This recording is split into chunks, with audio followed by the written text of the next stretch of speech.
media addiction relating to the self-esteem among adolescents. Okay, of course, the children, adolescents have many complex problems. Quite often, parents address problems there around your father working children using devices and punishing them, government punishment, very catastrophe.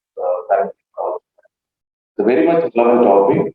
I invite Najat, research scholar, University of Kerala, PhD. Please come to the stage. Share the page. Thank you, sir. I am Najat Nasser, research scholar from University of Kerala, Harrison campus. Today, I am going to present a topic based on social media addiction, and the title was Social Media Addiction in Relation to Self-Esteem Among Young Adolescents. Today, we all know that the adolescents use internet for communication, education, entertainment, and other purposes in varying degrees. Since they are in vulnerable group, they are more susceptible to social media addiction. And nowadays, overuse of social media is a global phenomenon, cause serious problems to the adolescent, leading to impairment in self-esteem. Therefore, the present study aims to examine the relationship between self-esteem and social media addiction among young adolescents. To study the influence of gender on both self-esteem and social media addiction is also considered in this study. First, we go to the statement of the problem. And the problem of the present study is entitled as Social Media Addiction in Relation to Self-Esteem among Young Adolescents.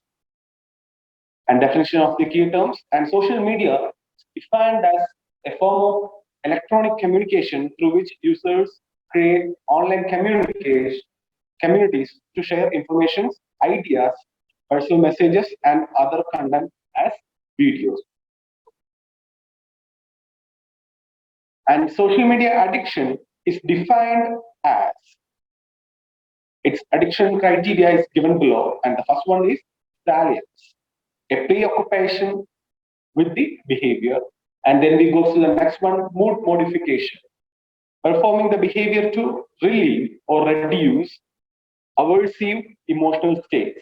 And then we go to the next one, tolerance, to increase the engagement in the behavior over time to attain initial mood modifying effects. Next one, withdrawal, experiencing psychological and physical discomfort when the behavior is reduced or prohibited. And then we go to the next character, conflict, putting off or neglecting social, recreational, work, educational, household, and other people needs before the behavior, because of the behavior. And the last characteristics, relax, unsuccessfully attempting to calm down or control the behavior. And here we can see how self-esteem is defined. It refers to the individual's overall positive evaluation to the self. The high self-esteem individual respects himself and considers himself worthy. And in similar way, Gress in 2003, he defined self-esteem refers to the individual's perception or subjective appraisal of one's own self-worth, one's feeling of self-respect and self-confidence, and the extent to which the individual hold a positive or negative view about himself. And then we go to the main objectives of the study. Here we have two objectives. The first one, to study the relationship between social media addiction and self-esteem among young adults. And the second objective, to study the gender difference on social media addiction and self-esteem among young adults. And then we go to the hypothesis. Here, the first hypothesis is there will be a significant relationship between self-esteem and social media addiction among young adults. And the second hypothesis, there will be a significant gender difference on self-esteem and social media addiction of adolescents. And then we go to the next slide, which explains the methods which we used in this study. And the participants of the current research is the population which focused on adolescents studying in 9th standard and 10th standard who reside in and around Trivandrum district, Kerala. And the sample of the study consisted of 100 adolescents, 50 males and 50 females. And the instruments used in the present study is Social Media Addiction Scale, SMAS by Kunal and Dennis in 2015, and Rosenberg's Self-Esteem Scale in 1965. And the statistical techniques used in the present study is the Pearson's coefficient correlation and t-test. And the result of this study, the first table one explain the Pearson's coefficient of correlation between social media addiction and self-esteem among young adults. And here we can see a negative correlation, which is significant at 0.01 level. That is, when the self-esteem of an individual, there is a significant negative correlation found between the self-esteem and social media addiction among young adults. And the self-esteem and social media addiction are related negatively. That is, the low self-esteem individuals can related with high social media addiction.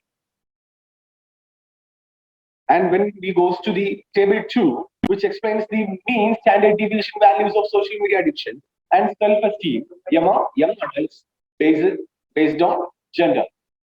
And here, the social media addiction, the mean value of the social media addiction is 32.10, and the standard deviation is 19.395, and the t-value is 2.754, which is significant at 0.01 level.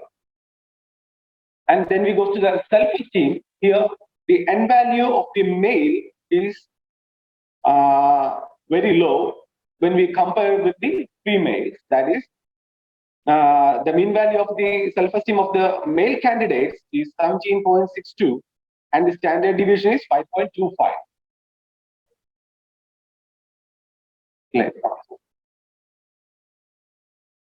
And we can see that the self-esteem is significant at 0.01 level. And then we go to the findings of the t-test analysis. A significant gender difference was found on the social media addiction and self-esteem among young adults. And the male students possess high social media addiction than female students. The male students showed low self-esteem than female students in relation with social media addiction. Okay. Then we go to the implications of the study. The result shows that the individual with low self-esteem are more engaged in social media platforms. If a person compromising his self-esteem, it can affect an individual's mental health and personal relationships. Creating awareness in college students and adolescents whose personalities are still in a stage of development is especially important. Before recommending any inhibiting interventions, social media addiction need to be accepted as an issue of concern by authorities and users. And social media users should assess whether their behavior are excessive or addictive. Effective interventions exist that can be recommended after the assessment. They may choose to cope with their addictive usage with self-help interventions such as preventing apps, relaxation techniques, and more. Therapeutic methods like cognitive behavioral therapy, mindfulness, etc., or pharmacological methods are also applicable for intervening in their behavior. The findings of the study may helpful to professional psychologists and counselors to deal with the addicted person in social media. And thank you, everyone.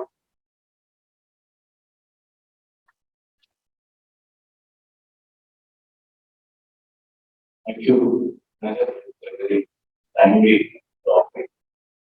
So, what can be the measures or how much the measures your opinion to the the social media?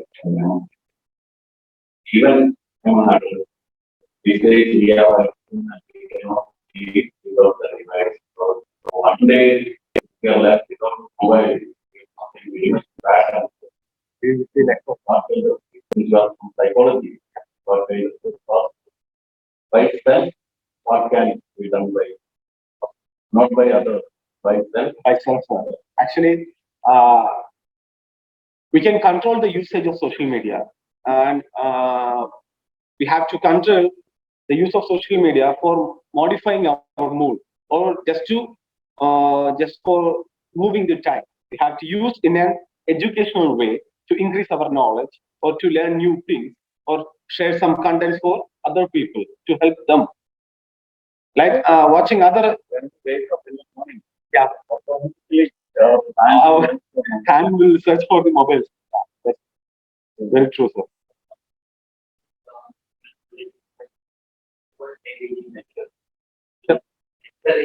Discourage the mobile use, sir. Yeah, yeah. Sir, actually, the government or the school, from the side of the school or colleges, they have to prohibit the use of the mobile phone, sir. Because they are immensely focused on the mobile phone or these social media gadgets, and they have to learn the social skills, or they learn how to deal with people, or how to learn new social skills to deal effectively on their environment. And we have to conduct seminars, workshops. Uh, yeah, yeah, of course, sir. It will be very helpful in the COVID times, sir, for their online education, assignment seminars, all those things, sir.